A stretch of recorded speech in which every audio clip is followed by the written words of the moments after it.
दोस्तों, आप सभी का स्वागत है आपके अपने न्यूज़ पोर्टल डिजिटल फायर 542 में। दोस्तों, आपने मेरे 376 के पिछले भागों में कुछ धाराओं को और कुछ विषयों को समझा।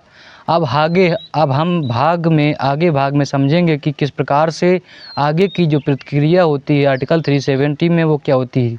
आईपीसी सेक्शन 377 में दोस्तों जमानत का प्रावधान समझिए कि क्या होता है। जो आईपीसी सेक्शन 376 होता है उसमें हमको जमानत का प्रावधान समझना होगा क्या होता है। आईपीसी सेक्शन 376 में बलात्कार करने का अपराध माना जाता है, इसलिए वह अपराध एक गैर जमानती नॉन बेलेबल अपराध बन जाता है।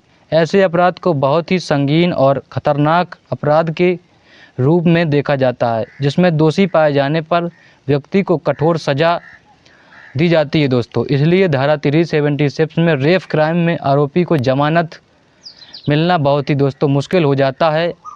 और अब हम आगे समझेंगे कि किसी भी प्रकार से समझौते कि ये लायक मामला दोस्तों नहीं होता है। मतलब कि हम जो 376 होता है वो किसी भी तरह से मतलब कि मामला बहुत ही गंभीर होता है, उसे हम सॉल्व नॉर्मल तरीके से नहीं कर सकते हैं। उसमें नॉर्मल तरीके से समझौता होना अनिवार्य दोस्तों नहीं है।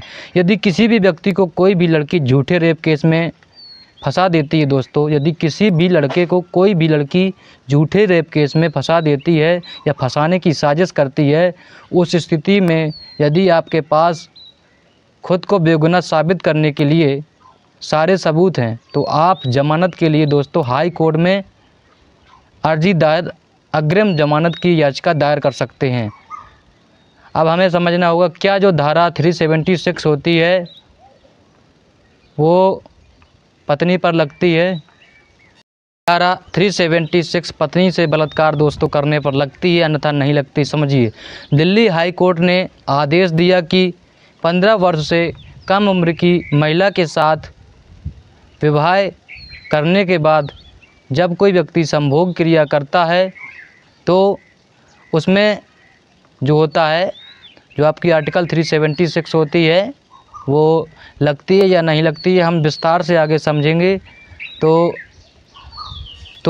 उसे बलात्कार ही दोस्तों माना जाएगा। हाई कोर्ट ने कहा कि संभोग के लिए भले ही लड़की की रजामंदी हो या ना हो, यदि वो लड़की 15 वर्ष से कम उम्र की है तो ऐसे मामलों में तब भी इसे बलात्कार ही दोस्तों माना जाएगा। ऐसे मामलों में पुरुष के उसके धार्मिक अधिकारों के तहत कोई भी संरक्षण हासिल नहीं होगा दोस्तों। और अधिकारियों के तहत तत्कालीन मुख्य न्यायाधीश AK सीकरी की अध्यक्षता बनी वाली 3 सदस्यीय पीठ का दोस्तों जो फैसला आया था कि संभोग आईपीसी की धारा 376 तहत एक अपराध है। इस कानून के विषय में कोई अपवाद नहीं हो सकता है और इसे सख्ती से लागू किया जाना चाहिए। यदि संबंध आपसी सहमति से बना है तो बलात्कार की श्रेणी में नहीं माना जाएगा। और बॉम्बे हाई कोर्ट आपने एक आदेश में कहा था कि अगर कोई शिक्षित और 18 वर्ष से दोस्तों अधिक उम्र की लड़की रिलेशनशिप में किसी पुरुष के साथ अपनी सहमति से संबंध बनाती है तो रिश्ते खराब होने के बाद वह उस व्यक्ति पर बलात्कार का आरोप नहीं लगा सकती है। कोर्ट ने यह भी कहा कि चूँकि आपने समाज में यौन संबंध बनाना सही नहीं माना जाएगा, तब भी आपने दोषी या उस व्यक्ति से जिसने वह मौन यौन संबंधी बना रहे हैं उसे इनकार नहीं करती है तो फिर उसे आपसी सहमति से बनाया गया यौन संबंध साथियों 376 में लागू होता है।